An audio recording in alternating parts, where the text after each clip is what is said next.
హనుమకొండ జిల్లా ప్రభుత్వ ప్రసూతి హాస్పిటల్లో గందరగోళం నెలకొంది.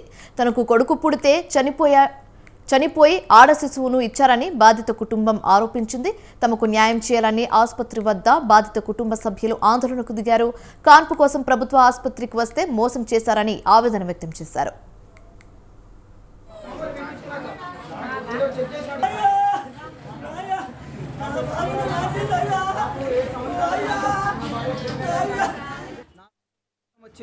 వస్తే డెలివరీకి ఉన్నామమ్మా, డెలివరీ చేద్దామని అన్నారు. డెలివరీ చేద్దామంటే అడ్మిట్ కావాలన్నారు. నిన్న 10:30 ప్రాంతాన నా భార్య అడ్మిట్ అయింది. అడ్మిట్ అయిన తర్వాత నిన్న నుంచి వెళ్ళి ఈరోజు 9:30 వరకు ఆపరేషన్ చేయలేదు, ఏం చేయలేదు. నార్మల్ డెలివరీకి ట్రై చేస్తానమ్మా అని చెప్పి ఆపరేషన్ చేయలేదు, ఏం చేయలేదు. ఇలా పొద్దున పెద్ద డాక్టర్లు వచ్చిళ్ళు. ఇలా పొద్దున పెద్ద డాక్టర్లు వచ్చుడితోటే ఆమె లోపల పిలిచిల్లన్న.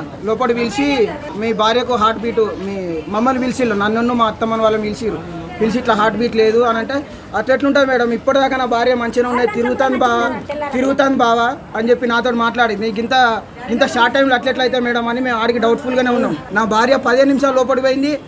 10 నిమిషాలలోనే ఒక బాబు, ఫ్రెష్ బాబు, అప్పుడే పుట్టిండు. నా కొడుకు నాకే పుట్టిండు. ఒక సెక్యూరిటీ అయినా, ఇక్కడ సెక్యూరిటీ అయినానే కొడుకు పుట్టిండు, మంచిగా ఉన్నాడని ఒక సెక్యూరిటీ అయిన వచ్చిండు. ఇంతలోనే ఒక పెట్టెలో ఒక చచ్చిపోయిన బేబీని తీసుకొచ్చి ఇగో సాంబరాజు నీ బేబీ అని ఇచ్చారు. నాకు పుట్టిన నా బిడ్డ